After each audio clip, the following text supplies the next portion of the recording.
Welcome to the Fantasy Aceball podcast. This is your host, Tim Kanak. You can find me on X at Fantasy Aceball. And you see, it worked this week. We got Doc, even though we had some technical malfunctions at the beginning.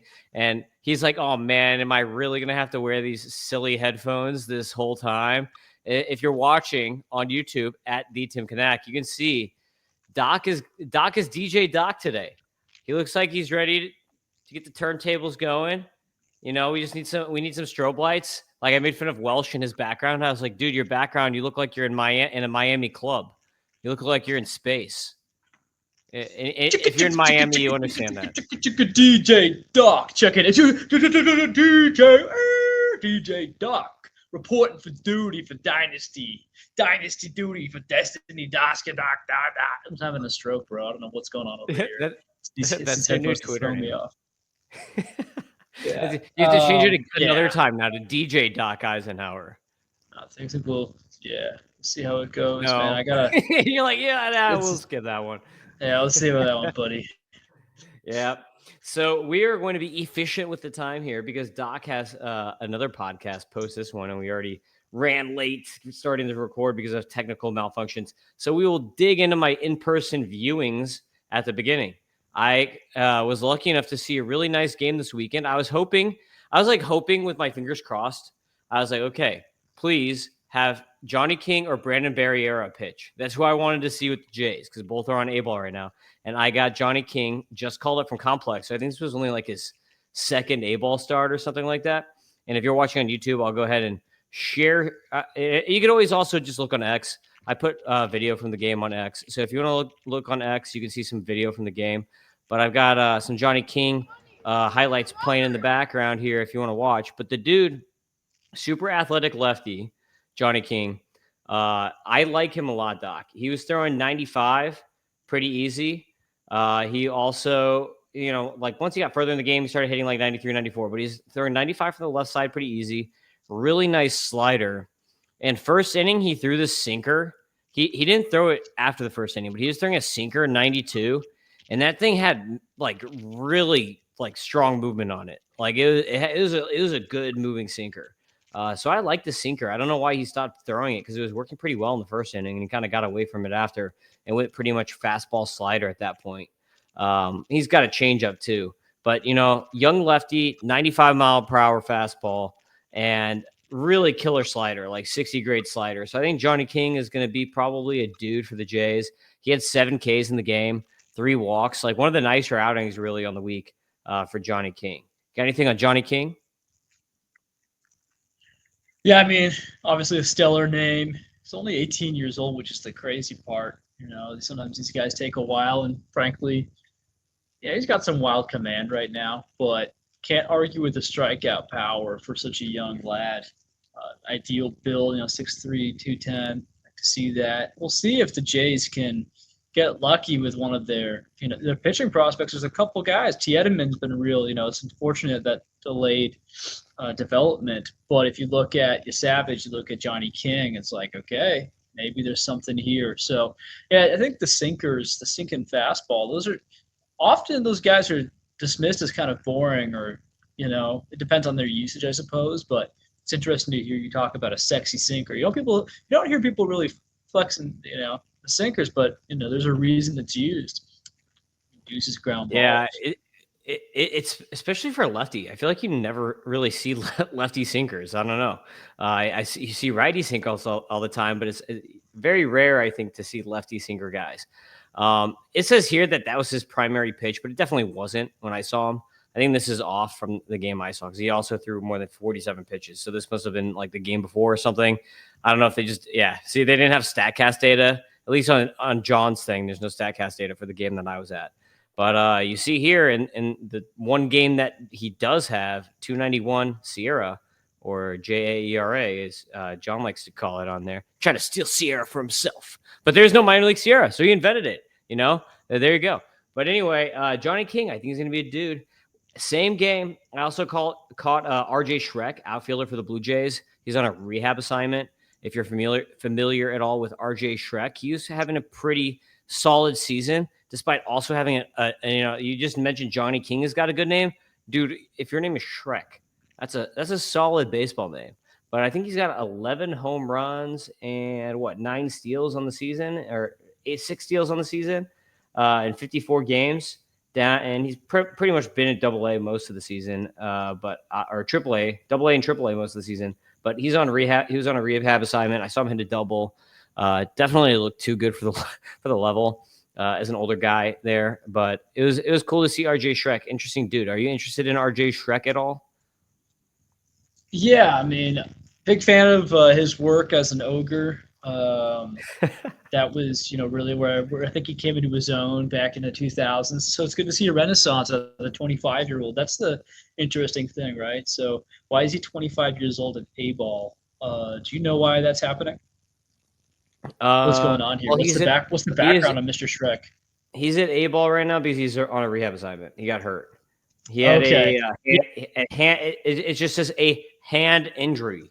So Yeah, like that's what I mean. Yeah, it's always so mysterious with these minor league injuries. You gotta love it. I remember I think it was on this podcast where you first had me looking into Shrek. I remember liking what I saw. So let's take a quick look again here. Yeah, he's like that classic like 6 foot or 6'1", 20, like 200 pounds. It can almost be overlooked, that frame, but it's really an ideal baseball frame. You're not too long, not too tall, right? So the strike zone is not massive. Kind of like Wyatt Langford, right? That's 6'1". Like, what is 6'1"? Is it tall? Is it not?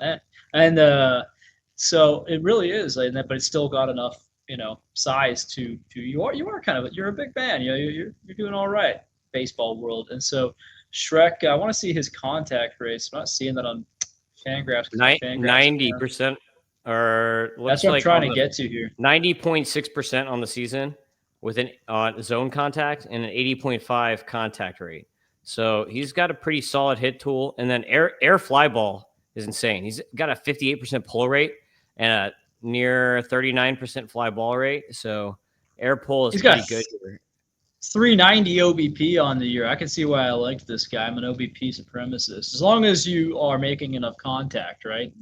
11 home runs, 6 stolen bases. Not really even getting caught, so maybe that keeps up. It seems like that was mostly a double. It hasn't tried yet at triple A.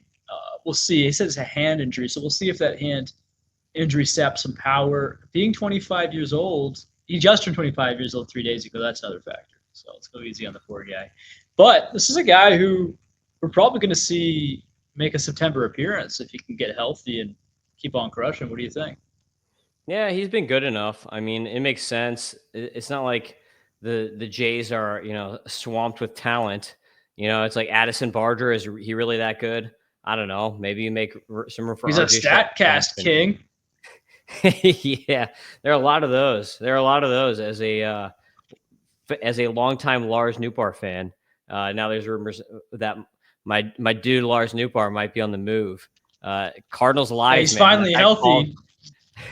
Yeah, no, he got hurt again. He's on the IL now. Cardinals Live the other day dropped that Lars Nootbaar might be. Are you serious? Yeah, and he called like the whole offseason. So yeah, I mean, it makes sense. yeah, it does make sense. I love they've got guys. I know, I do too. He's such a good Cardinal, but they've got so many outfielders. Barger's, sorry, we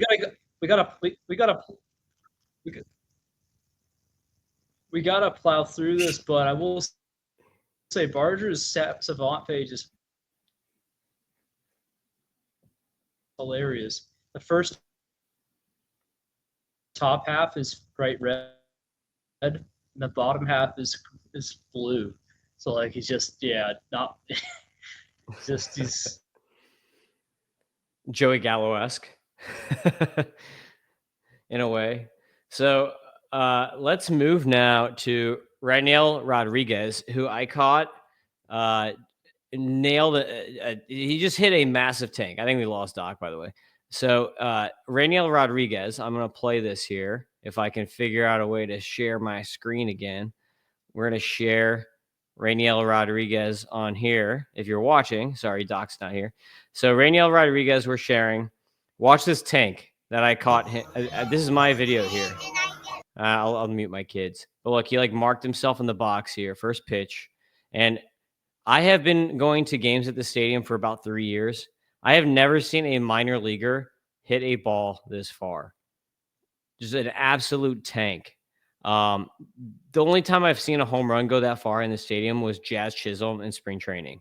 So that's the first time that I saw a home run like this. Looks like we got Doc back, so that's good. But Rainiel Rodriguez, Doc, I was just showing the massive tank that I saw him hit. Like, just I've never seen a minor leaguer hit a ball that far in this stadium. Only major leaguers. Jazz is the only one.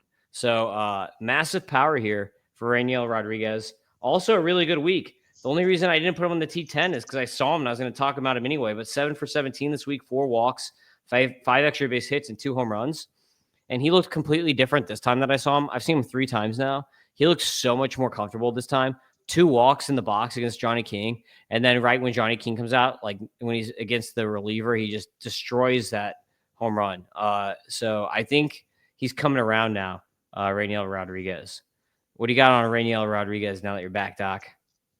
Oh man, I just want to relieve your anxiety. And anyone, I'm so sorry. And guess what? My phone, that was my phone's hotspot that I was on.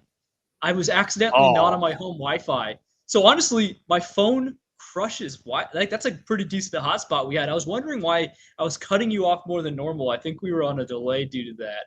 So we're back, folks. And Rainiel Rodriguez, just for the sake of time and my technical issues, I'm going to say I agree with everything Tim Kanak said because he's so wise.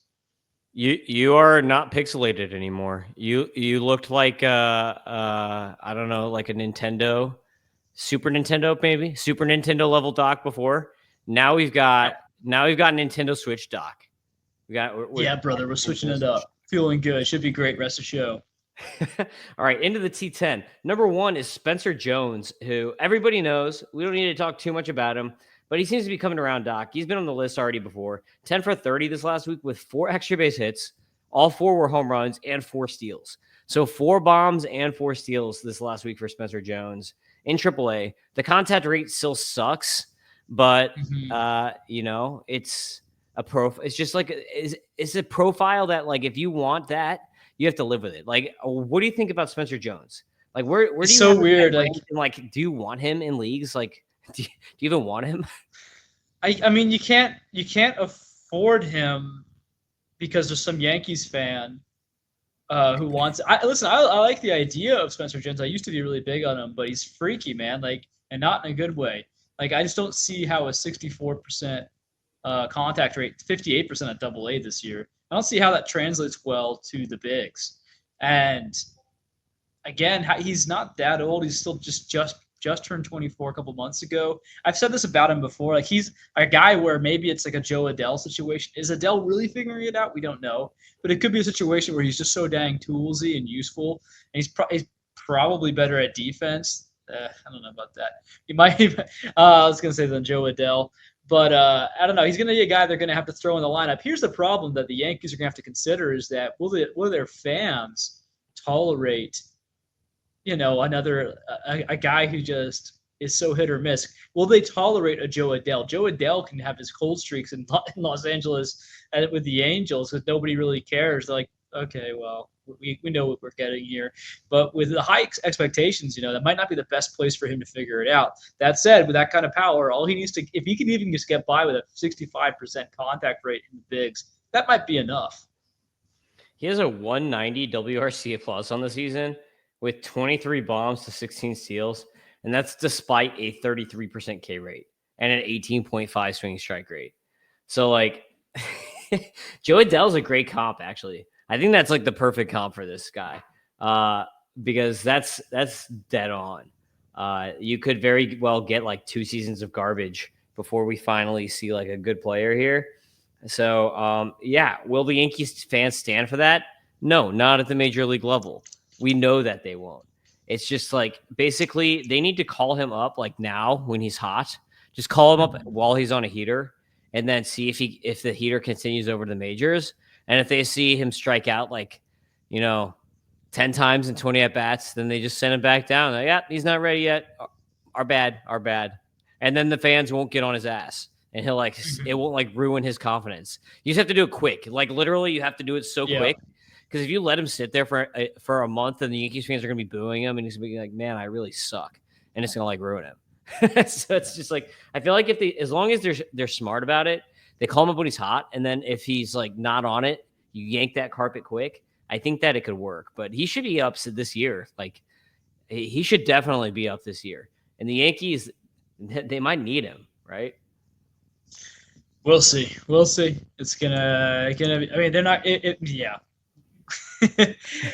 Do you need a guy who's got a 50% contact rate in the bigs? Like, if that's what it comes out to be, right? Like, it's a science experiment. I'm not sure. Trying to secure their spot in the AL East is the time for it. But we'll find out soon. I actually think you're smart. You're right that maybe sooner than later, just because it's not the end of the season where maybe they're trying to lock down division championships and things like that, right? Yeah, I think after the trade deadline, if they get a really good offer, if they're like, "Hey, Dylan Cease for Spencer Jones," then they trade him before they call him up. But then if they don't trade him, I think then it's like, okay, we're just gonna hold him then. I don't really think the Padres are going to trade Dylan Cease at this point in time, but you never know with Preller. Number 2, T2 is starting pitcher Kendry Rojas with the Blue Jays, who had hey, this is a little bit better than just a hand injury. This was a abdominal injury. At least we get like a specific muscle group, or instead of just like a hand, which has like 50 different bones in it. So we know exactly like it was at least his abs, but he just came back from an abdominal injury. But Kendry Rojas this year, in his small sample size of nearly 28 innings, has a 1.2 JAERA. So he's rocking a 1.2 Sierra at AA. I really liked him even last year before he came back this year. He also has a 34% K- walk rate on the season, a 19.3 swinging strike rate, and 36.6 CSW. And this week, Doc, the reason he made the list, 5 innings pitched, 10 Ks, 0 walks, 0 ERA, 0.4 whip. And the arsenal for Kendry Rojas, he's got a 94 to 96 mile per hour fastball. I think that I give it like a 45 grade now with a potential 60 grade on it. The sinker, talk about sinkers, man. He's got a 94 to 95 mile per hour high run sinker. So it's got a lot of arm side run. 55 to 60 is what I put on that sinker. And then an 86 to 84 mile per hour slider. I give that a 60 grade on the slider with a potential 65. And then an 88 to 90 mile per hour sinking changeup, which I give a 50 grade on with a potential 55. So this is a guy that maybe could develop into 4+ pitches. I think right now he's got 2+ pitches between the sinker and the slider. But the fastball is good. Like he throws it for high velocity and he locates it well. The problem is like it's kind of flat or like not flat really. Like it doesn't have like a lot of break to it in my opinion. I don't have the metrics for it, but like when I watch it, that's what I get out of it. And the changeup is pretty good. I think you should actually throw it more. I think that the changeup could be a more dangerous strikeout pitch if you threw it more, but most of the strikeouts are coming on the slider. Yeah, I mean, everything checks. He checks all the boxes for me. He's exhibiting better command at a higher level. Even the last level is pretty solid. Striking out tons of guys. He's getting it done. You got to give this guy a challenge, see what he does with AA here. And, yeah, you don't know. He could be on the door of the bigs by the end of the season. And then next year, maybe he's having a fun spring battle. I don't know if we'll see him this year, but in AA, you're always an injury or two away. Yeah, true. I mean, this is the thing that you run into because, yes, Savage is also at AA. So who is the closer one to the majors? Well, the fans want you Savage. That's the problem. You don't want to piss the fans off. Yeah, I guess. I mean, I don't know. You just Rojas has been around longer in the org, so I don't know who's closer. T3 outfielder Ryan Ward. I've been looking for time to get this guy on the list because he has the most ridiculous season in the minors for any hitter, and he's 27 years old. So is he really a prospect? Is what we would question. We've talked about him, but he hasn't made the list. Like we've offered side comments on him before, but we've never really dug in. But this week, Ryan Ward, outfielder with the Dodgers, 12 for 26 with 7 extra base hits, 2 home runs. And on the season, Ryan Ward, 309, 399, 597 slash with 49 extra base hits, 24 home runs and 12 steals for Ryan Ward. I know that the Dodgers just brought Josh Outman back, but like, is it Josh Outman or James Outman? I can't even. He's just out. He's out of my mind at this point. Out of my mind. But Ryan Ward, like, I need to see some Ryan Ward in the majors. How about you? Yeah, it's a great story. It's one of my favorite things about baseball. It's a redemption game, and it's a perseverance game. It's a patience game. 27. I've seen older. Gosh, remember when? Oh, that's not good. He's not in my brain right now. The old Mexican from Washington. Why is he out of my brain already? So it was over fast. Remember the first baseman in Washington? Goodness gracious, we all know his name. Zimmerman? No, the guy from a couple of years ago. He was in the league last year, and now he's out now. He broke out at 30. Yeah, old first baseman for the Nationals. Everyone's yelling at their thing right now. Old Washington Mexican National. Yeah, you gotta throw Mexican in there. Yeah. Well, because that's his team. Joey Meneses. Oh yeah, I remember him. Yep. Yeah, I mean, isn't that insane though? Because like everyone knew Joey Meneses last year, and now I think I haven't heard of him in a while. So I guess the dream's over. I traded him away in a salary cap league. He had some salary. That was a dump. Now unfortunately, it's not working out. But that said, you can still break out. Jose Bautista, much better story. I think I was 30 years old. He basically hit that 50 home run season or whatever it was. Yeah. You never know with a team like the Dodgers, right? He's a young 27, kind of. He's 27 and 4 months. He's on the first half of it. We'll see what happens. Hopefully we get a look at him this year. If not, please send him to some bad team so he can play. Please. I am confident there's a team out there. Maybe he'll be like the best hitter on the Pirates. You never know. Just to send him somewhere, please. If you're not going to give him a shot at having a career, that'd be great. Yeah, just throw him in on that Lars Newpark trade. Let Jaime give him a shot. Oh, he's such a Cardinal. Come on now. Ryan Just Ward. a classic 15 home runs, 249 average. Just sprinkle a little Cardinals devil magic on there, and there we go. Now we're rocking.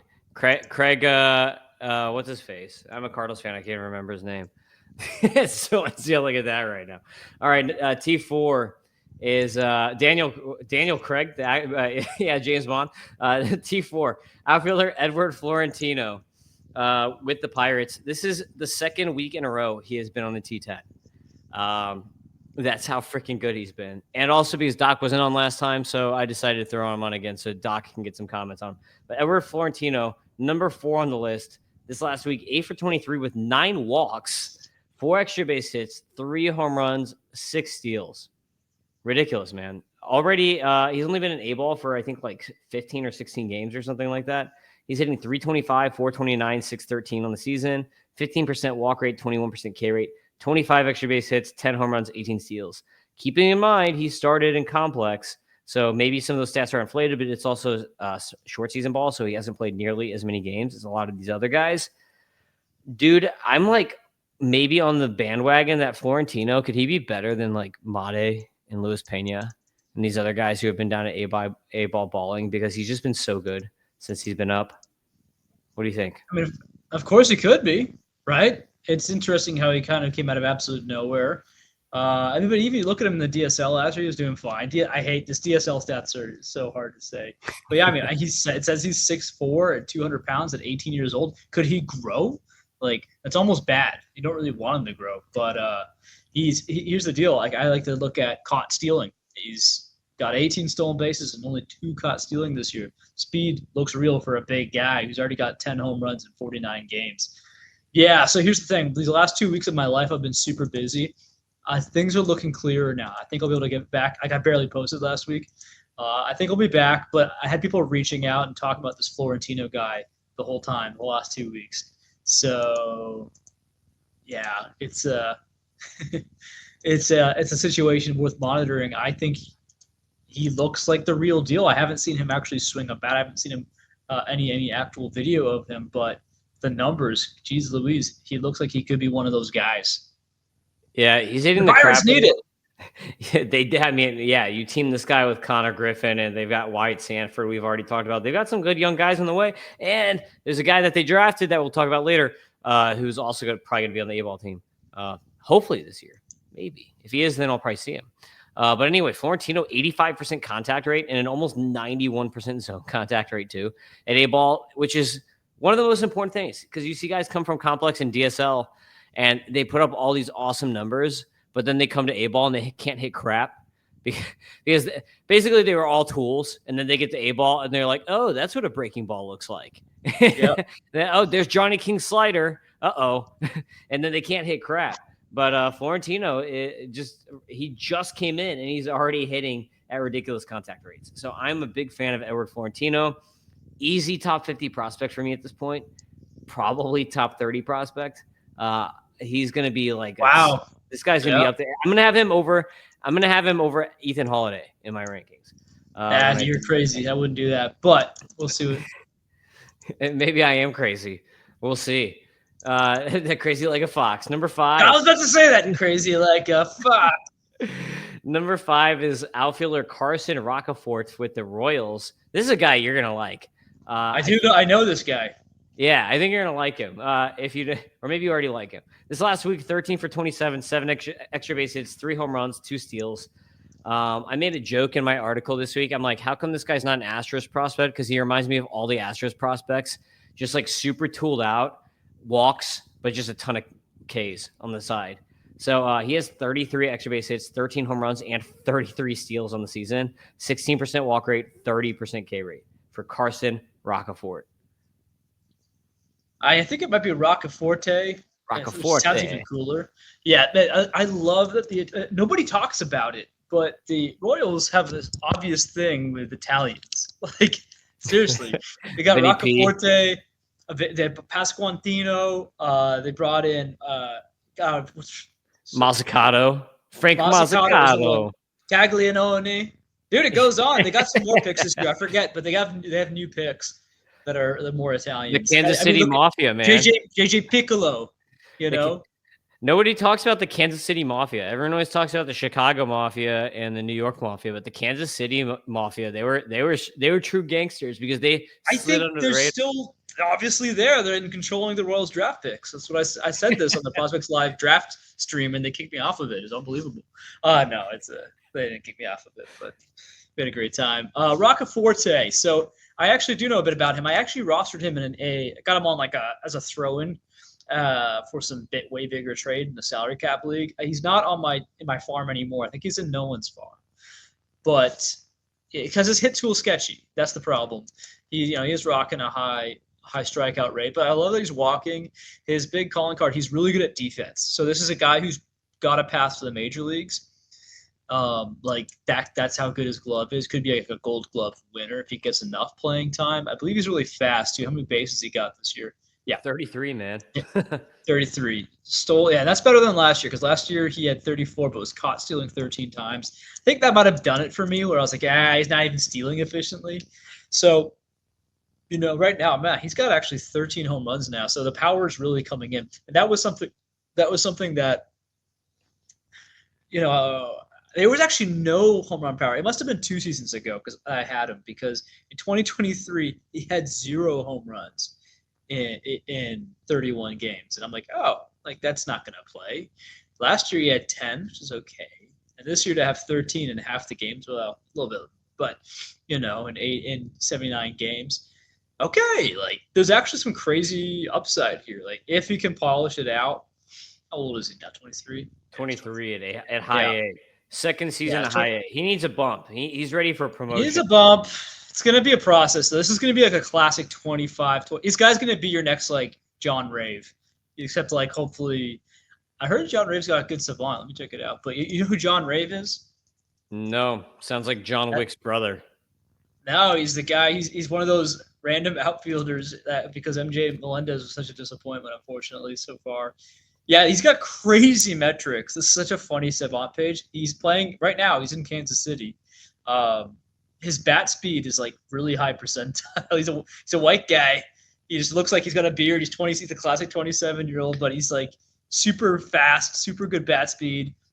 never chases, takes lots of walks. It's just like, but it's got bad exit velo. Nothing makes sense. This is a very strange profile. Look him up on your own time. Classic 5'11", 194. This guy's like an underdog. I don't know, man. There's a Huckleberry. Maybe, you snuck in. But this could also be Roccaforte though. So take a look at John Rave. That might be, unfortunately, the fantasy upside for Roccaforte, but worth keeping an eye on. If I had to go turn back time, maybe I'd stick him in on my 30-team farm. Yeah. Number 6, T6, is starting pitcher Carson Milbrandt with the Marlins. Super volatile pitcher here. He's like all over the place command-wise. Kind of like Mizurowski. He has really high upside, though. He was a third rounder for the Marlins. I'm typing in Mizurowski because I just said his name. But he's a third rounder for the Marlins. And really interesting delivery, like super weird, whippy, three-quarters delivery. And his mechanics, like, if you watch between starts, his mechanics change like every start. Like his arm is like up here one start, then it's like down here the next start. So there's something that I noticed watching him. But this week, 5 2/3, 11 Ks, 2 walks, 3.18 ERA, 124 WHIP.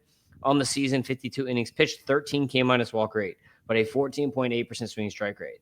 So this is a dude who strikes out a lot of guys and also walks a lot of guys. The command is the issue here. But his arsenal, he's got a 95 to 97 mile per hour fastball with arm side run. 60. I get a 60 on that fastball. Just straight up, it's a 60 pitch. It's already peaked out. He's got an 82 to 85 mile per hour or 84 mile per hour slider. I give it a 55, potential 60 if you can bump up the velo on it, I think. Nice cutter, 86 to 88. 50 is what I put on it. And then he's got a slightly below average curve, in my opinion, an 80 to 82 mile per hour curve for Carson Milbrandt with the Marlins. You got anything on Milbrandt? Yeah, I actually roster him in a special prospects only league where you have a home team, and I just by chance happen to get Miami. I called them the Florida Marlins though because I think that sounds cooler, and I like their logo. The jerseys are better. Yes, correct. So I have him, and you have to have a certain amount of their players. So I actually have Milbrandt. Yeah, it looks like their Fantrax is actually highlighting him as well. Apparently he's got. Did you say this already? He got 11 strikeouts in the most recent inning. Game. Jeez Louise. Yeah, I was I'm a really good listener. That's why Tim brings me on for my listening skills. That's why I made you wear the headphones. So correct. Improve the listening conditions. Yeah. So yeah, he's got to work on his whip in general. It's concerning. It's a concerning profile. It's not that the walks aren't out of control. Like they've never been over 6 in the season where you're like, that's guaranteed relievers. This is, you're right, in that Mizurowski range. But the strikeouts, they're getting better. He's young. Like for a pitcher at just turned 21, I could have sworn he was hurt at one point in the previous season. Yeah, I think he was hurt a little bit last year.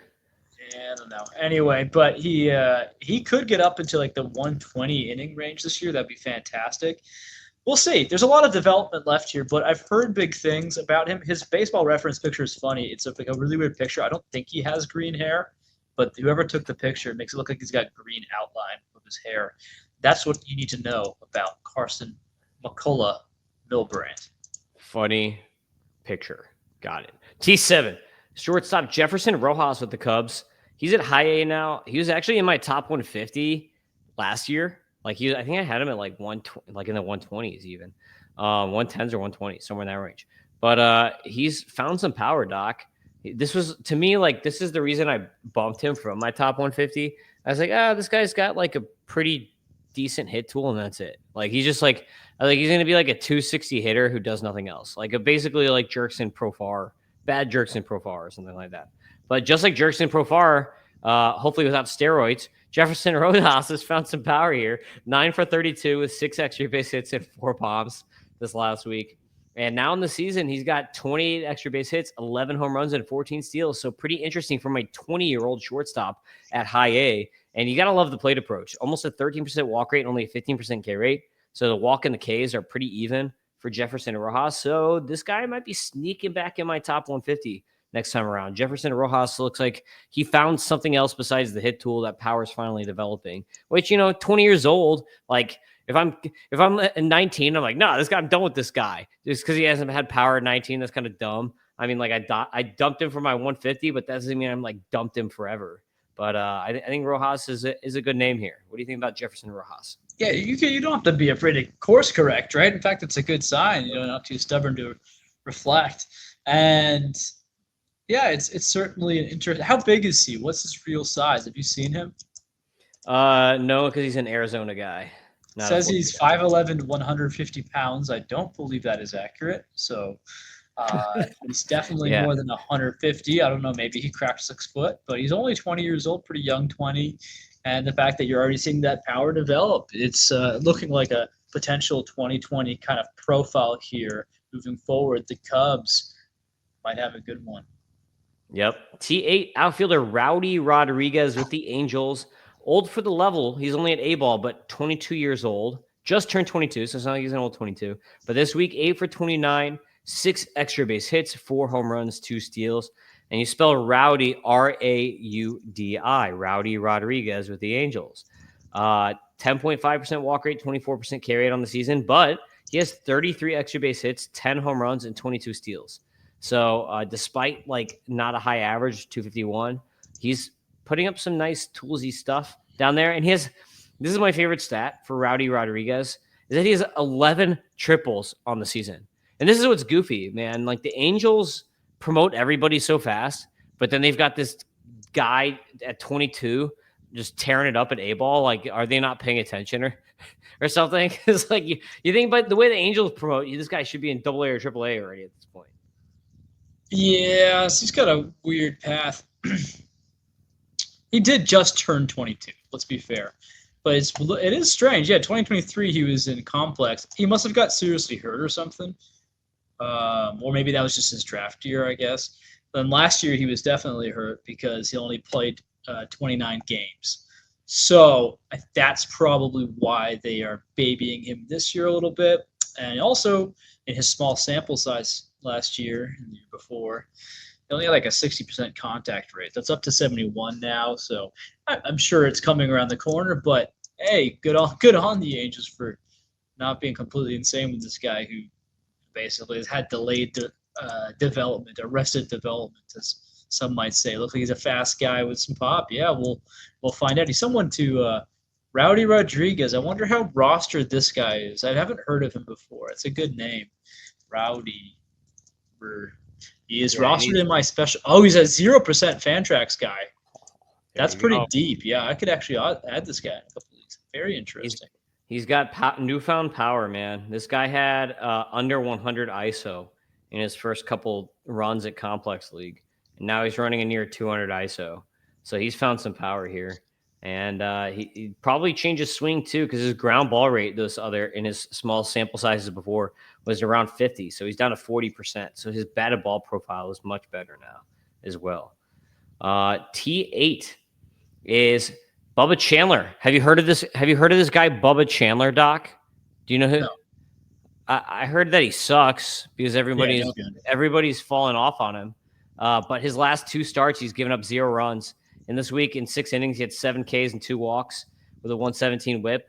Everybody knows who Bubba Chandler is, but I just want to highlight on here that his last 2 starts have been good, and he gave up 0 runs, and his command seems to be back. So Bubba Chandler is not dead, people. But at this point, the Pirates probably, if I'm the Pirates, I'm doing service time manipulation here. Just to be quite honest, I know it's not kosher to talk about it, but I'm sure that the Pirates are probably at this point in the season just like, maybe we should just like wait another month and get another year of eligibility here, because again they can call him up, get him in within the time span. What is it, 45 days or whatever? Maintain the rookie eligibility going into next year. It's probably the move for the Pirates at this point.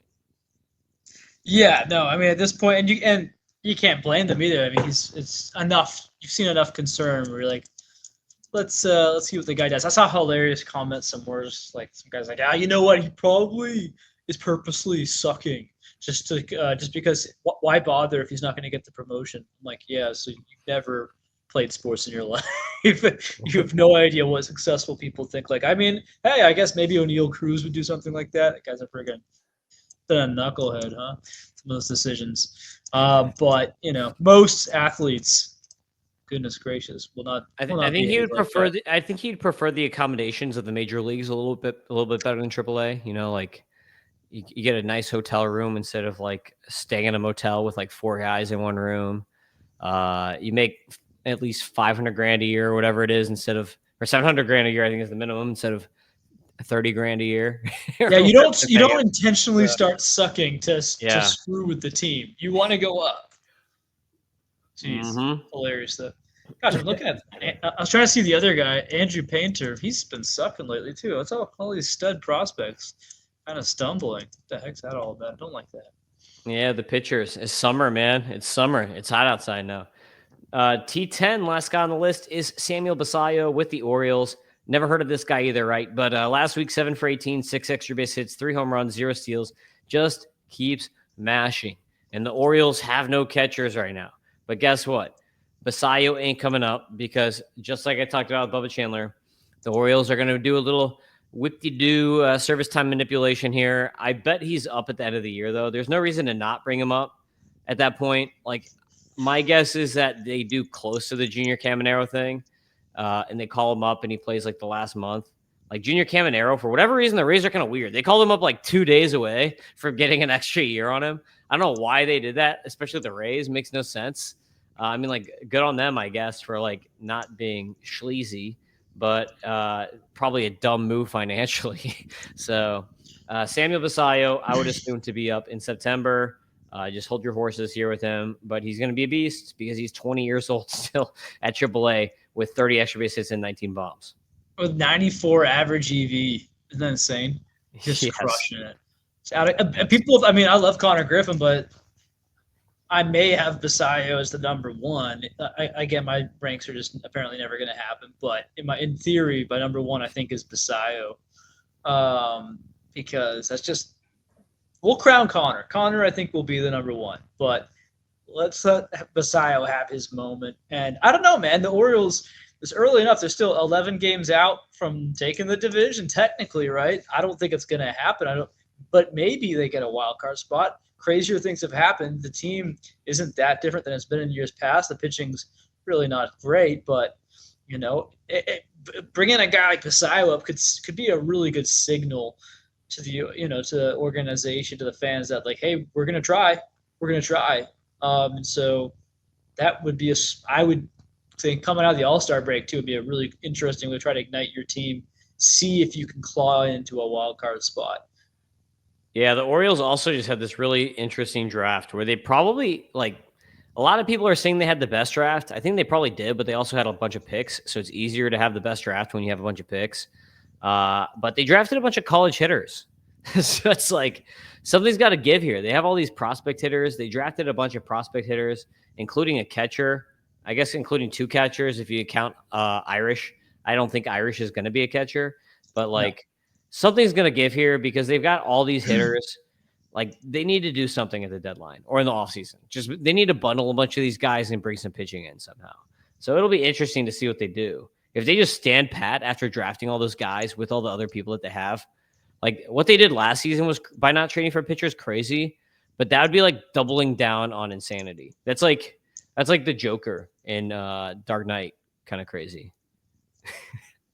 So we're going to get into the draft, some draft talk here for you. I have a top 15 that I'm going to go with, and Doc didn't write his down, so I'm just going to have to imagine. But I'm going to what we're going to do is I'm going to give you my top 15. I'm going to and I'm going to start at 1 and see who Doc has at 1. So my number 1 player for first year player draft at this point in time is Ethan Holiday, who's probably going to be a third baseman, not a shortstop, even though he's drafted as a shortstop for the Colorado Rockies, 18-year-old. And my range that I'm going to have him in most likely in my prospect rankings when I do my next update in August is going to be as a top 35 prospect. Like I was almost definitely going to have Ethan Holiday as the number 1 guy no matter what in this first year player draft because I'm a Holiday guy. I'm an Ethan Holiday believer. I believe in the family. I think they're all, there's concerns about his hit tool. His brother's Jackson Holiday.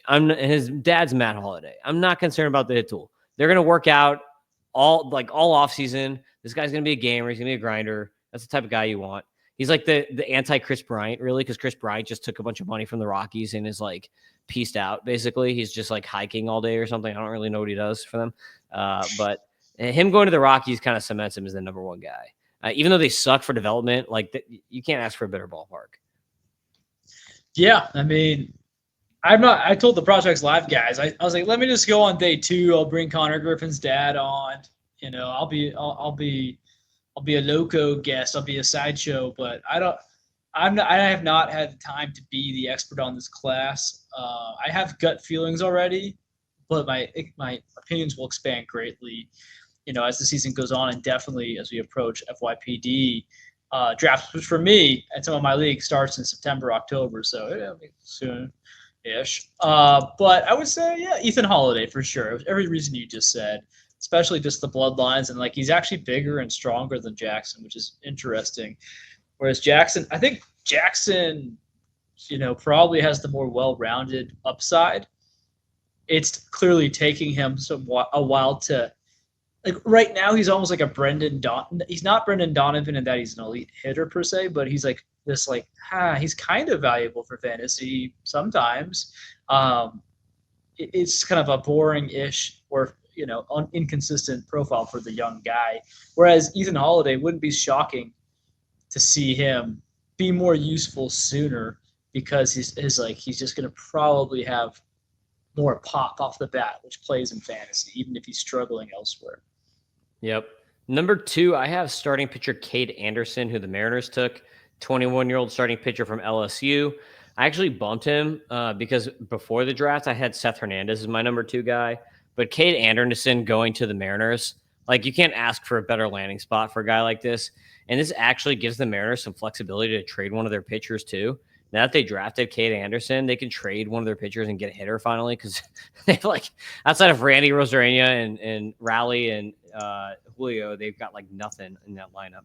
I mean, like Jorge Polanco, I think, is like their 4th best hitter. So there you go. So I think now they've got some flexibility. So Cade Anderson, with the Seattle Mariners pitching machine of an organization, like, I just had to bump him over Seth.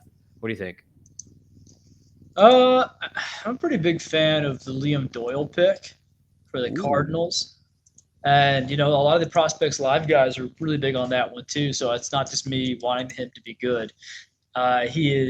Some of them were arguing he could be pro ready. Like, he could be ready to go this year. And I saw an interview with him, really liked his fire with this kid. And there's like a clip of him going, I'm not sure if you saw this, but a batter called timeout, and I don't condone this really, but it's kind of funny because you could see it was authentic. It wasn't him trying to make a big moment out of it. Just being a kid, don't try this in the bigs. But the batter calls a timeout, and Liam Doyle says, "You're effed. You're." Like he's like, but it was in a way of like, oh yeah, okay, yeah, you know you're gonna get struck out, so you're calling that. It was just I've never seen anything like it. It was very unusual. But it was just like, okay, I think he's an alpha. It was an alpha dog thing. It didn't even seem like it was out of hate or trying to make the other kid feel bad. It was just like he was stating a fact. I was like, oh goodness, I think the Cardinals are going to get a good one. And then I asked on the stream, when are they going to turn him into a pitch to contact, shave off 10 miles per hour from that fastball and make him boring, because he's too sexy for the Cardinals. You could tell this Cardinals draft was run by Chaim Bloom, like completely different. They've drafted like all pitchers, and it was all guys that throw 100 miles an hour, basically. Like, that is their entire draft, was just draft guys that throw 100 miles an hour. But I've got Liam Doyle, since you're talking about him. I've got him at number 5 here. I actually bumped him up. I had him at number 6 before the draft. And when the Cardinals picked him, I was actually kind of upset because I like Seth Hernandez so much. I was like, no, Seth Hernandez and JoJo Parker were still on the board. But St. Louis is a great place for pitchers. It's a pitcher's ballpark. And Liam Doyle just reminds me of like Sonny Gray so much from like a personality. 6'2", 220. Nice. Yeah, and Sonny Gray is also from Tennessee. So I think that Sonny Gray and Liam Doyle, like, because Sonny Gray's only got 1 year left on the Cardinals, but after this year. But I think that Sonny Gray and Liam Doyle are going to have a lot of fun for like part of next year. I agree. I think Liam Doyle could come up and be a reliever right now. And like this is the concern I have is because he does throw so hard and his mechanics like is like very high effort. The concern is that he could end up being a reliever at some point. And like if he is a reliever, you've got a closer. You know, he's gonna high leverage arm. But I think that he has the stuff to be a starter, like top end starter. It's just like how healthy will he stay if he's extended out? That's like my major concern because he does have such a high effort delivery. But I love the personality. The dude is a dog for sure. Number 3, I already kind of alluded to it, is Seth Hernandez, drafted by the Pirates, another organization great at developing pitchers. 19-year-old dude is a beast. He just looks polished, like Andrew Painter polished when Andrew Painter was drafted on the mound. That's how what he reminds me of. Really good fastball changeup already. Going to develop some secondaries with Pittsburgh. But like this dude is going to be a beast because he's in the same organization of guys like Bubba Chandler and Paul Skeens, and he's going to have spring training with them and be able to bounce things off of them. And I just think Seth Hernandez is going to be a stud. And he was my favorite pitcher in the class. But I already said I bumped Anderson head because of the Oregon proximity. But I like Seth Hernandez a lot. He's my number 3. Yeah, he'd be good in the Western, man. He's got a good death stare, especially for a kid. Wait till he gets a mustache, in 5 years. Then he'll be really set for the role. Now it's exciting. I think he would have been a great pick for anyone. He could have been a number 1 overall pick. I would always take Ethan Holiday there, and so it's interesting. Eli Willits. I'm interested to hear your thoughts. You're probably the lowest I've seen anyone on Eli Willits. At number 4, maybe. I mean, like I like Eli Willits. I just think he's really well rounded. He's also further away. 17-year-old. He's going to take a long time to develop. I think Seth Hernandez, because of the organization he's with, he could develop, and because of how good his stuff already is, because he's already throwing 97, 98 fastball. A changeup's already like a 60, 65 grade pitch. Like it's like fastball changeup. Seth Hernandez could probably be like a reliever right now in the majors. Eli Willits has a lot of time to develop. I've heard, some people saying that Willits has more power than he's shown. But I mean, like he's a kid still. He's 17. Like it's going to take him time to develop. And I just like the pitchers and Ethan Holiday a little bit better. So I do like him, but I've got him further down on the list. And I already talked about Liam Doyle, number 5. Number 6, I have JoJo Parker. What do you think? Do you have JoJo Parker this high, or are you more like you're going with college pitchers at that point? Once you get past like this top 5, I kind of buzz through these. Let's try to keep this a top 10. So I gotta go do Dynasty Dingers in like 5 seconds. Yes. But JoJo Parker is interesting. So Kevin Griffin, I had some insights on. He was at the Parker's house for draft day, and it's interesting. He's a southern boy from Mississippi, and he's heading up to Canada. So. And they did that a few times. They got a few Southern kids up there. It's interesting. They're experimenting. The Blue Jays are. But I think JoJo Parker seems like pretty well-rounded. He's got a fraternal twin. I got to go look at the news. I know what's happening with Jacob Parker. I'm not sure if that news broke yet. He got drafted, like the 19th round or something? Like way later? So, no, it's 5 hours ago it broke that he is going to play for Mississippi State. Which I knew yesterday, but friggin', you should let me broke it, Mr. Griffin. I didn't want to betray that trust. He said, between you and me, he's going to Mississippi State. So I was like, please let me break it. Hey, I won't say anything if you don't want me to, though. And he didn't respond. I'm like, yeah, well, that's why he was drafted. Well, I guess, not responding, technically. He informed me on some of the other details, which I will not share. But on the decision behind it, it wasn't due to lack of interest. I'll say that much. So it's just a decision that was made. But Jacob Parker is going to have a lot of power. I'm kind of interested to see twins. I said I had to leave, and now I'm yammering with the Parkers. But I'm interested to see, even though the fraternal, twins, both pretty talented. Jacob with more pure power, JoJo more well-rounded. Taking, one's going the prep draftee, one's going now he's going to be a collegiate draftee. We'll see what happens. Yeah, dude, I liked Jacob Parker. I had him in my top like 20, 25 or something like that. So kind of surprising to see him not get drafted, but If there's things behind it, makes sense. 7, I've got Jamie Arnold, 21 years old. He's going to be my top 80 prospects. 8, I've got Kyson Weatherspoon, 20 years old from Oklahoma. He's going to be my top 90 prospects with the Red Sox. Red Sox have been great at developing pitchers lately. Number 9, starting pitcher Tyler Bremner, 21-year-old. Angels picked him number 2. He's going to be in my top 90. I like Witherspoon a little bit better than Bremner, especially due to the org pick. 10, I've got shortstop Ava Arquette, 21-year-old, top 90 prospect for the Marlins. You got anything on any of these guys before you run? Yeah, I like Jamie Arnold a lot. I think he'll be a lot of fun.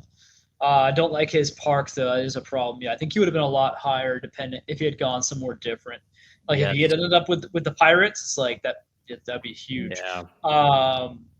But hey, they're going to need pitchers, so the opportunity will be there. He could be up in a hurry if he crushes it. Yeah, not again. I don't really know this draft class that well, so I'm pretty much done with that. I like the name. I like the name Ike Irish. I looked into him. Seems like he'll probably be an outfielder. Yeah, he's my number 11. 12 is Kason Cunningham with the Diamondbacks. 13, Gage Wood with the Phillies. 14, Aloy with the Orioles. And 15, Killen with the Giants. So all those guys are going to be my top 150. Those are the only guys actually going to be in my top 150. My number 16 guy will probably not be in my top 150. But that's what I got at the end here. So Doc, you can find him on X at Doc Eisenhauer. Obviously, he's on Dynasty Dingers Pod. He's got to go run over there next. Back-to-back pods for Mr. Doc here. And then DJ Doc Eisenhauer. We'll see you next time. You can find me at Fantasy Aceball on the Twitter machine. And you can watch this on YouTube at the Tim Kanak. Peace out, everybody. Have a good week.